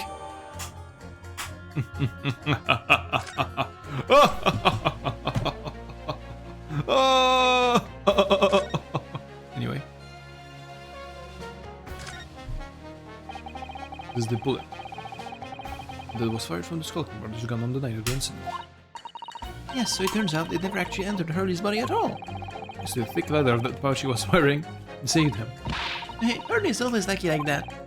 Well, didn't when he had to go through in the hospital. I don't know how lucky he really was. Oh dear, poor Hurley.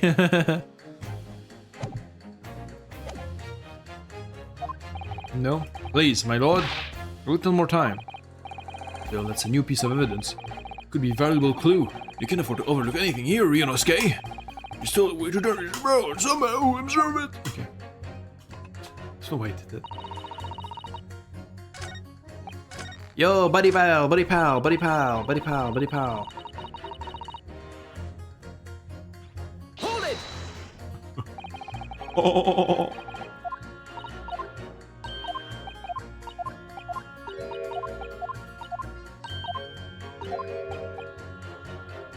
Can prove it. Yes, yes, yes. Take that! Here it is. We discovered it just now. Yes! On the night in question at Minduwang's pawnbrokery, another bullet was fired. What is this new trickery, you Nipponese conjurer? Where did you find that bullet? It was lodged inside Mr. Sholmes' pouch. What? This pouch was removed from around Mr. Sholmes' waist before he was taken to hospital. Since then, it has been touched by no one. Do you mean to say... Do you mean to say you did shot fire Skulking Brothers at night? Yes, as your lordship has surmised, it hid this pouch. But that makes no sense whatsoever. How do you know where the whereabouts of the bullet fired at Mr. Sholmes? It's clearly visible in his photographic print. Oh! 2 guns from the scene have already been submitted into the court record as evidence. Yes, that of Mr. Winterbank and that belonging to the Skulking Brothers. An examination of both guns revealed that only a single bullet had been fired from each. But does this mean? That's right. We now know that on the night in question, 3 bullets were fired. However, only 2 bullets were fired from the guns that recovered from the crime scene. Until that incontrovertible inconsistency is somehow explained. We cannot and must not pass judgment. Ugh. Oh! Order! While the summation examination remains incomplete, the court has been presented with new facts, as it would appear to shake the very foundations upon which the case against the defendant has been built. As this is my prerogative in this situation, I hereby temporarily suspend the summation examination. By Jupiter! What? Bailiff, bring the witness back to the stand at once.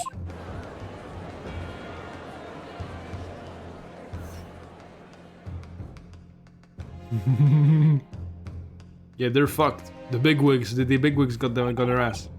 Witnesses. Governor! Were you listening to proceedings while the defense carried out the submission examination? We was, Governor, we was. Perhaps we can dispense this tedious preamble. Simply answer this one question. The 3rd bullet has been identified at the scene of the crime. What do you make of that? Make of it, Gov. I don't make nothing of it if I can help it. Is it one of yours? Governably, God blame me, not a chance. In that case, did you have an accomplice? What? Never! The Skulking Brothers work alone. It's just the 2 of us. That's our trademark.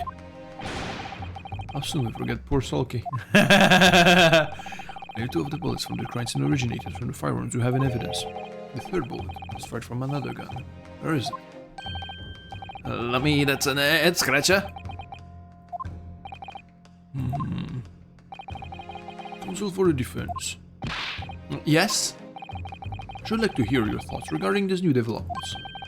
The 3rd bullet, and mysterious, missing firearm from the whence it came. With all the events we've seen, I think I'm starting to form a picture of what really happened that night. I think it's clear what this 3rd bullet tells us about the Skulkin brothers. It's nothing to do with them. I think it's nothing to do with them.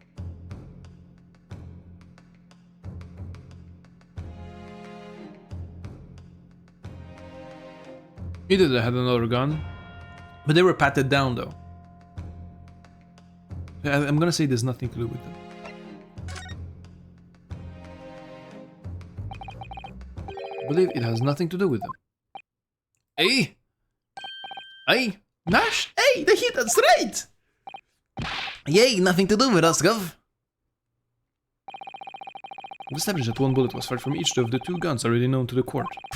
The logical conclusion, therefore, is that on the night in question, Mr. Windybanks from Brockery, there was another person present in possession of a third firearm. The brothers may have had nothing to do with the third gun or the bullet fired from it. It's inconceivable that they had nothing to do with the third man. Yes, the brothers were working with an accomplice who was carrying a gun. What? I just said it has nothing to do with them. Accomplice, you say? Pigs will. I just said it didn't. These protracted proceedings already forced us to endure two summation examination. It's in all that time there has been not a murmur of a third man, and this apparently wraith-like being exists. The court must be shown how the the blood. It's EGGERT! It's EGGERT! EGGERT! Precision demands and section 2 counts. First, the proof, evidence that this accomplice was ever at the scene of the crime. And secondly, the identity of the spurious character. I know both of these answers of both of these questions. But how can I ascertain the identity of the person they're hiding? In the evidence, buddy, in the evidence. The guy who scratched his thumb.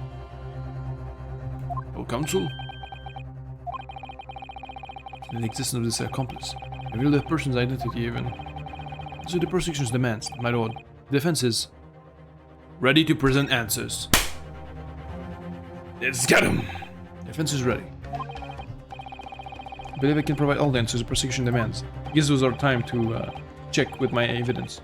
When you his friend, despite the swimming eyes, you seem to think you have something to say. This promises to be interesting.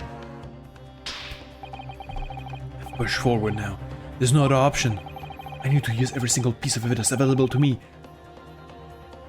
If it will make a difference. In that case, counsel, I would like to ask you to present the evidence without delay. On the night in question, in the moments leading up to the death of the victim, what proof have you that it was the third intruder present at the scene? Take that! Yes! Yes! Yes!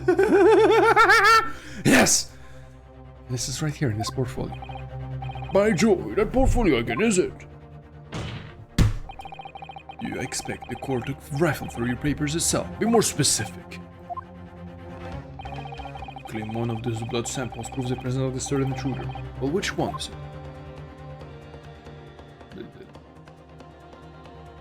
This guy. Take that! What am I looking at here? There appears to be some green paint or such like around the bullet hole in the middle of the calendar. It's a bloodstain, my lord. Bloodstain? Green blood. Curious, even for you. The court to understand that the intruder was some inhuman creature. It's something developed by Mr. Hylock Sholmes. But a great detective! New invention! Stop! Not yet appear in stories! Stop! It's this, you see. It doesn't have a name yet, though. This sugar sprays a chemical that reacts with the different elements in people's blood to change its color.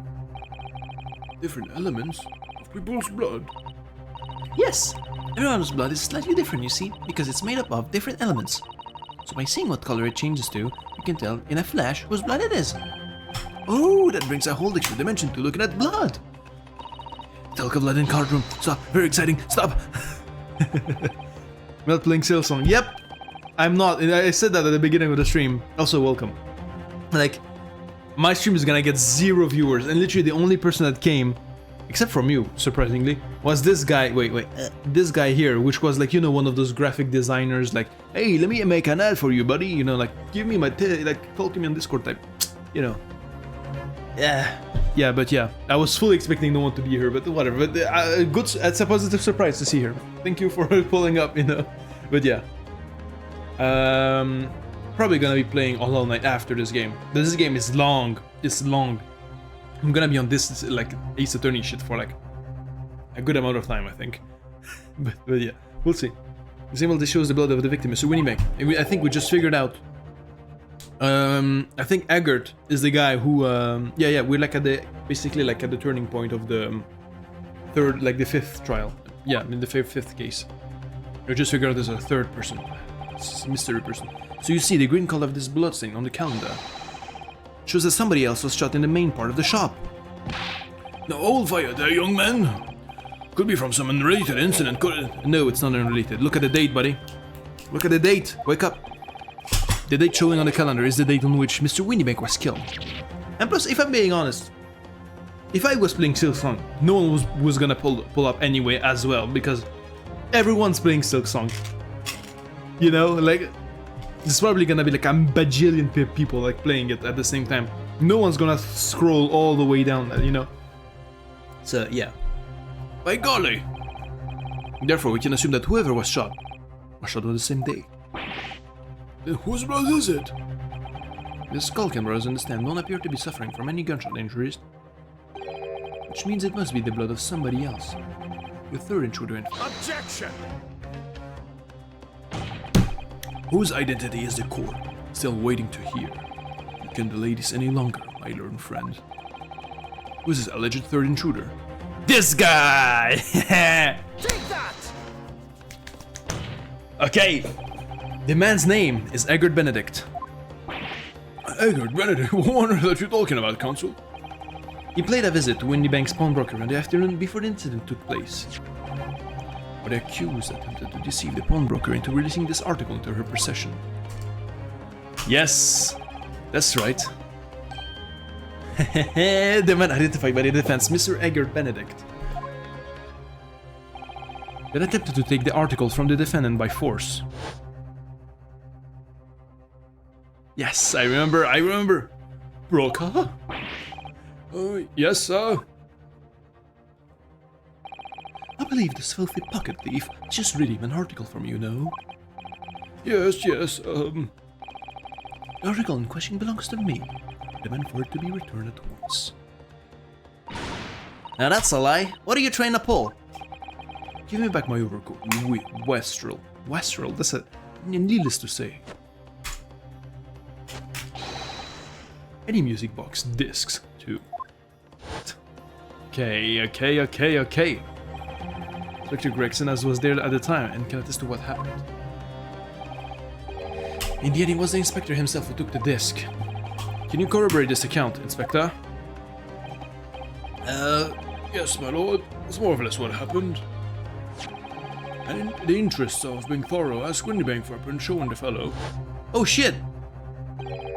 Taken from one of his, bro, you're a G. taken from one of his red-handed recorder Grubbanses. It is him talking to Mr. Winniebank that morning. And you claim this man is a brother's accomplice.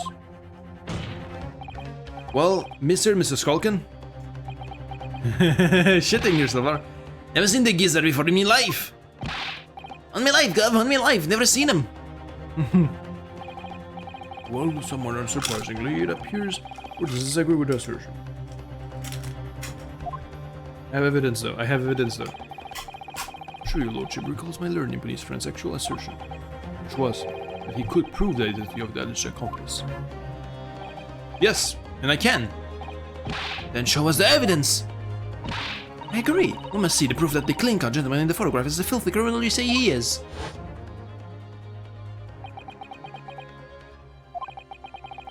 This piece of evidence. I have a feeling that something has been missing in this trial from the very start.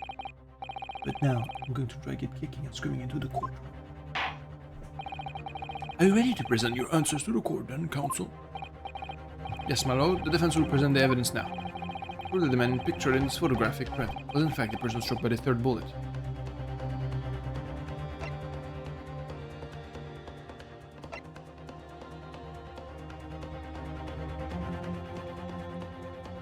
Wait, no. That was Mason's blood, never mind.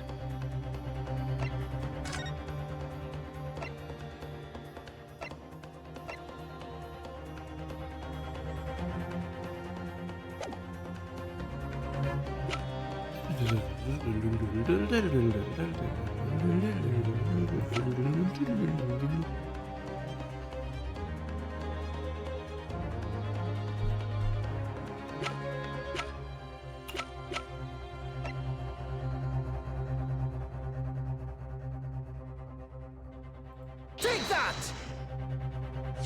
Yes, I was so scared. Yep, that proof is right here in this portfolio. Good gracious, Council, does that portfolio contain the answers to every question posed? I see you share my interest in colored liquids, my Nipponese friend. But... enough. The court demands to see further evidence. Which blood sample proves the man you identified was the one shot by the... Yeah, I get it. Thank you for showing it for me. Like, literally, I don't even have to make any effort. Take that! As mentioned before, on the afternoon of the day in question, Helen attempted, deceitfully, admittedly, to reclaim this disc from Windybanks. Which is when the aforementioned EGGERT Benedict appeared on the scene, I believe. This man attempted to purloin the article from the defendant's possession, no? That's correct, my lord. I myself was present at the time. It was following this that a minor incident occurred. She took it from him by... But of course, here's the disc for you. Very well. Then I shall bid you farewell. Say goodbye to style.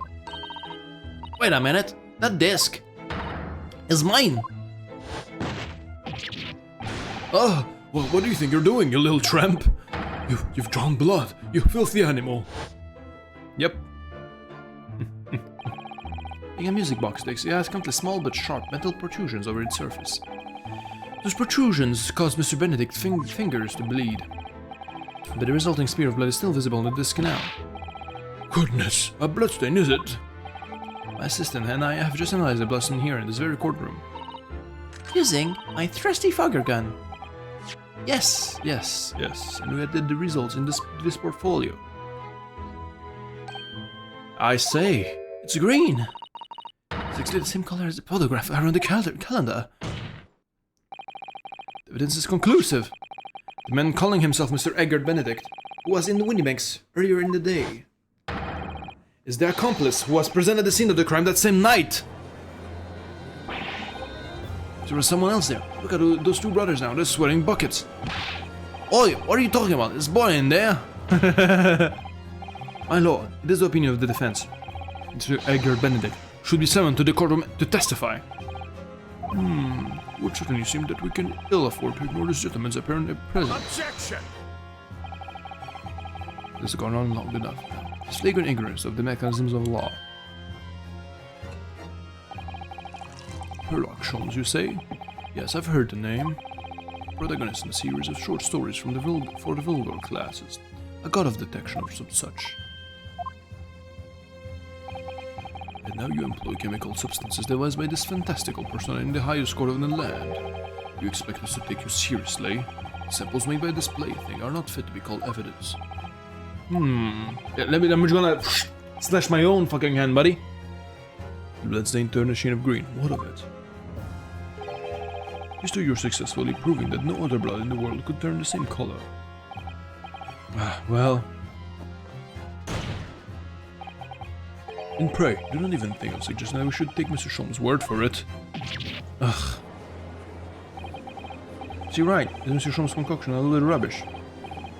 You have a sword. Draw your own blood. What are you talking about? You can't let him get away with that. You would come to this. Of course, Mr. Sholmes' invention is going to be recognized by any official body. But what are the choices they have? What other choices they have? I'm just remembering what Father Christmas over there said before. Well, how he was temporarily suspending the summation examination. Oh, Mr. Okay, the judge. Ah! In other words, the examination isn't over yet, is it? Good grief, what did you just say, young girl? In summation examination, the decision as to whether or not the trial continues is in the hands of the 6 jurors, isn't it? So the way I see it, it does not matter what certain other people think of Hurley's inventions. At least, not for now. Yes, she's right. Young lady, you have quite a devious mind. It really just comes down to one thing. Ladies and gentlemen of the jury. I'm convinced by what you say, Runo. Is that about right, would you say? Or didn't I misunderstand something? Unbelievable. Mr. Holmes' partner is a fucking devil. Iris Wilson, sharpshooter. The shrewd pursuit of that situation from an entirely unexpected source. It must be acknowledged that the previous summation examination has yet to reach its conclusion. This is absurd! Ladies and gentlemen of the jury, the court now looks to you for your final leanings in this matter. As proud citizens of Her Majesty's Britain, I'm sure you will come to a fair and just conclusions. So then, state your final decisions in turn, please. Not guilty. Oh shit! Not guilty. Not guilty. Guilty. Oh shit. Guilty. Not guilty. Thank you. Dong.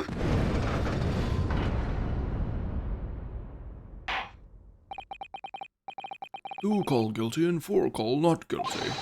Such is the outcome of the submission examination. Objection. My lord, with all due respect, this is an outrage. The prosecution refuses to accept this decision. On what grounds? These jurors are persuaded by some half-baked concoction devised by pretender to real police work, that they are too ignorant to be trusted with the judgment of anyone's guilt. No. I'm sorry, Lord Van Zieks, but the outcome of the summation examination cannot be ignored. This trial will continue. Ah! Oh!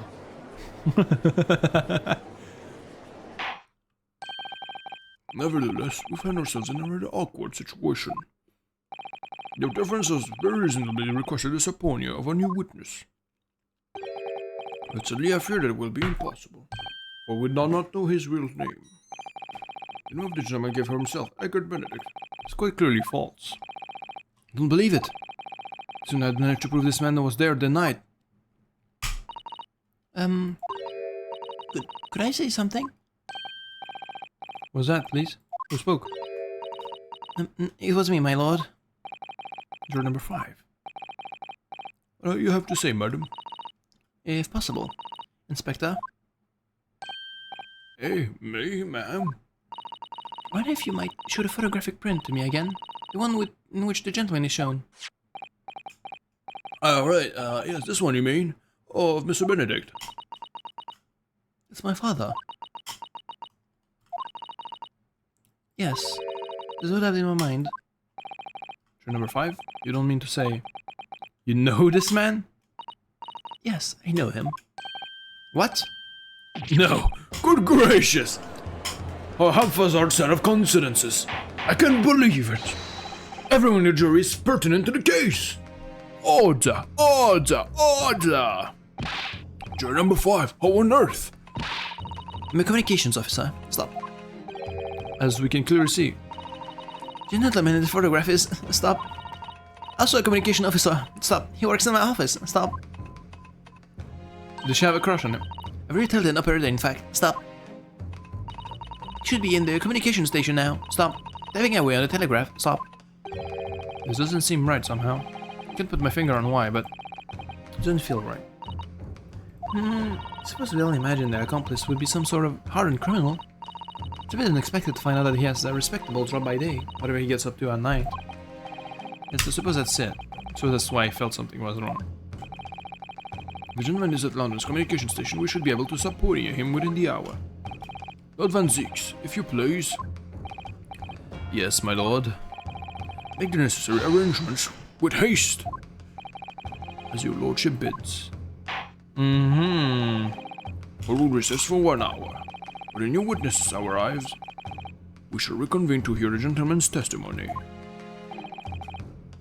Inspector Correction? Yes, my lord. Expect to hear from you specifically about the events at the pawnbrokery on the day in question. Come to a chamber during recess. Yes, my lord. Very well. Court is adjourned until 1:40 p.m.